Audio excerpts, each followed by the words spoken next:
नमस्कार, मैं हूं आपके साथ अभिषेक। अंतर्राष्ट्रीय बाघ दिवस के अवसर पर भोपाल में कार्यक्रम आयोजित किया गया, जिसमें मुख्यमंत्री डॉक्टर मोहन यादव ने शामिल होकर वन्य जीव संरक्षण से जुड़ी कई महत्वपूर्ण गतिविधियों का शुभारंभ किया।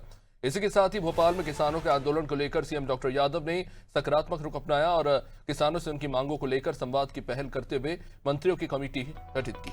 वहीं गुरु पूर्णिमा के पावन अवसर पर सीएम डॉक्टर यादव उज्जैन के सांदीपनि आश्रम और संत रविदास आश्रम पहुंचे, जहां उन्होंने प्रदेशवासियों की गुरु पूर्णिमा पर्व की शुभकामनाएं दी।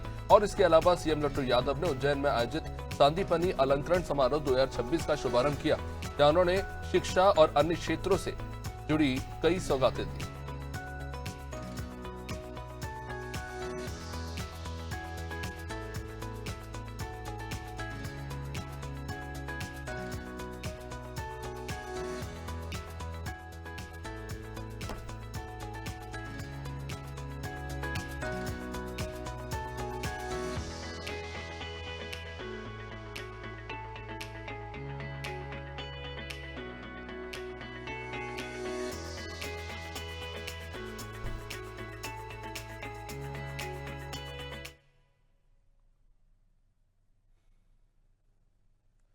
अंतर्राष्ट्रीय बाघ दिवस के अवसर पर भोपाल में कुशाभाऊ ठाकरे सभागार में राज्य स्तरीय कार्यक्रम आयोजित किया गया।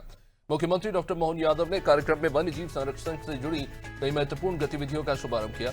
मुख्यमंत्री ने वन्य जीव संरक्षण गतिविधियों पर आधारित प्रदर्शनी का अवलोकन किया और संरक्षण कार्य के लिए प्राप्त विशेष वाहनों का भी लोकार्पण किया। इस दौरान सीएम ने रातापानी टाइगर रिजर्व के लोगों का अनावरण किया, पेंच एडवांस वार्निंग सिस्टम का लोकार्पण और जैव विविधता एवं वन्य जीव संरक्षण पर आधारित पुस्तिकाओं का विमोचन भी किया। इस कार्यक्रम में वन्य जीव संरक्षण के क्षेत्र में उत्कृष्ट योगदान देने वाले वन कर्मियों, समितियों और विशिष्ट व्यक्तियों को पुरस्कार देकर सम्मानित किया गया। इस दौरान सीएम ने गुरु पूर्णिमा के अवसर पर प्रदेशवासियों को शुभकामनाएं देते हुए कहा कि सरकार गुणवत्तापूर्ण शिक्षा के लिए लगातार काम कर रही है। उन्होंने बताया कि सांदीपनि विद्यालयों के विकास और सुदृढ़ीकरण के लिए करीब 25,000 करोड़ रुपए की राशि खर्च की जा रही है।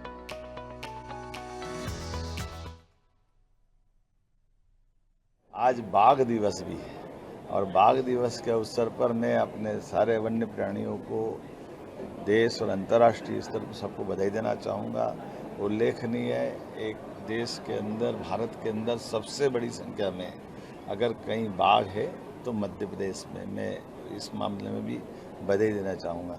गुरु पूर्णिमा के पावन अवसर पर मैं प्रदेशवासियों को, देशवासियों को बधाई देना चाहूँगा। महर्षि सांदीपनि के नाम पर हमने अपने प्रदेश के सभी निर्मित सांदीपनि विद्यालयों का लोकार्पण भी बीते 15 दिवस के अंदर किया है। सब प्रकार की शिक्षा व्यवस्था में गुणवत्ता बनाए रखने के लिए कई प्रकार के काम हमने हाथ में लिए हैं। सभी स्कूलों के अंदर बनने वाले पहले और दूसरे चरण की विद्यालयों की अगर मैं संख्या के आधार पर उनकी राशि बताना चाहूँ तो लगभग 25,000 करोड़ की धनराशि हमारी सरकार सांदीपनि विद्यालयों के ऊपर खर्च कर रही है। लेकिन ये विद्यालय पूरे देश के लिए सर्वश्रेष्ठ विद्यालय के रूप में हमारे अपने उच्च शिक्षा के पहले स्कूल शिक्षा के लिए बहुत बड़ी सौगात है। मेरी अपनी ओर से बधाई। मूंग खरीदी, ई टोकन सिस्टम और एमएसपी की कानूनी गारंटी समेत कई मांगों को लेकर भोपाल में किसानों का प्रदर्शन तीसरे दिन भी जारी है। सीएम हाउस की ओर से बढ़ रहे किसानों को पुलिस ने वीर सावरकर सेतु के पास बैरिकेडिंग लगाकर रोक दिया। अब इसके बाद किसान वही धरने पर बैठ गए। इधर किसानों के आंदोलन के बीच सरकार ने सकारात्मक रुख अपनाते हुए बातचीत का रास्ता निकाला। मुख्यमंत्री डॉक्टर मोहन यादव ने बड़ा बयान देते हुए कहा कि समस्याओं का समाधान टकराव नहीं बल्कि संवाद से निकलेगा। उन्होंने बताया कि किसानों से बातचीत के लिए मंत्रियों की कमेटी गठित की गई है, जिसमें कृषि मंत्री इंदल सिंह कंसाना, राकेश सिंह, विश्वास सारंग और कृष्णा गौर शामिल है। मंत्रियों की गठित कमेटी किसानों से चर्चा कर उनकी मांगों और सुझावों पर विचार करेगी। सीएम ने किसानों को भरोसा दिलाते हुए कहा कि सरकार किसानों के सकारात्मक सुझावों का स्वागत करती है, लेकिन आम जनता को किसी तरह की परेशानी ना हो, इसका भी ध्यान रखा जाना चाहिए।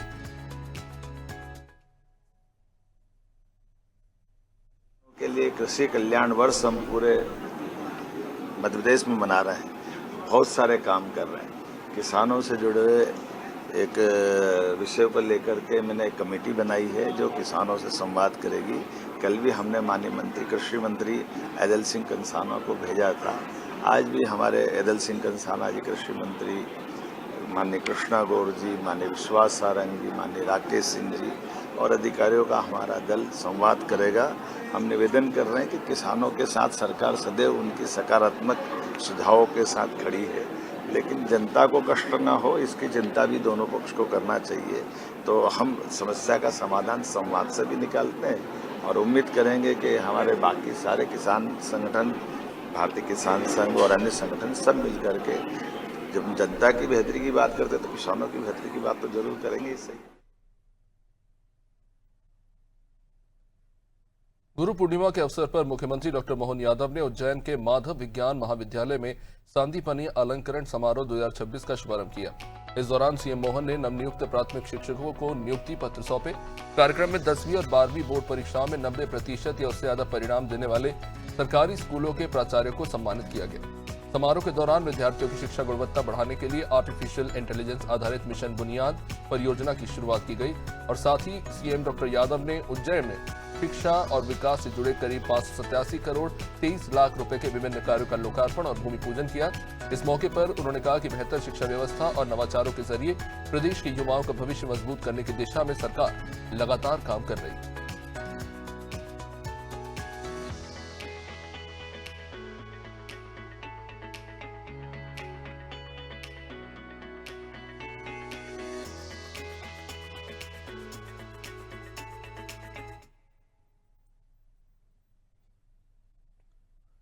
गुरु पूर्णिमा के अवसर पर मुख्यमंत्री डॉक्टर मोहन यादव उज्जैन के संत रविदास धाम पहुंचे, जहां उन्होंने संत रविदास महाराज की चरण पादुका पर चादर अर्पित कर प्रदेश के सुख समृद्धि की कामना की।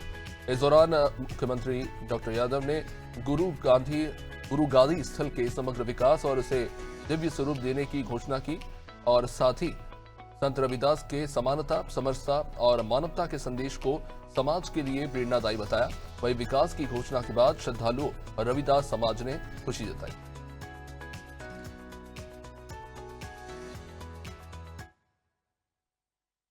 लालचों का उस माहौल में एक ऐसे संत, जिन संत ने कर्मवाद की भी शिक्षा दी और धर्म की सच्ची शिक्षा दी, इसलिए आज के इस गुरु गादी के स्थान पर उनकी चरण पादुकाओं को भी प्रणाम करते हुए रविदास जी का कितना सुंदर प्रसंग, कितने प्रकार से उनको भजो। इसलिए अपनी सरकार के बनने के बाद मुझे इस बात की प्रसन्नता है, इस स्थान को भी भव्य दिव्य बनाया जाएगा। यहाँ किसी बात की कोई कसर बाकी नहीं रहेगी।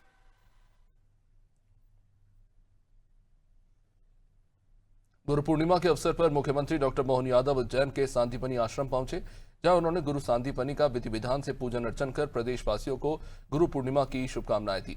इस अवसर पर मुख्यमंत्री मोहन ने कृष्णलोक और सांदीपनी लोक के भूमि पूजन की जानकारी दी। उन्होंने बताया कि उज्जैन में करीब 500 करोड़ रुपए के विभिन्न विकास कार्यों की भी शुरुआत हो रही है। साथ ही गीता भवन की सौगात भी मिली है। इसके अलावा सीएम डॉक्टर यादव ने सभी से गुरु की महिमा का स्मरण कर उनके आशीर्वाद से जीवन को सार्थक बनाने की अपील की।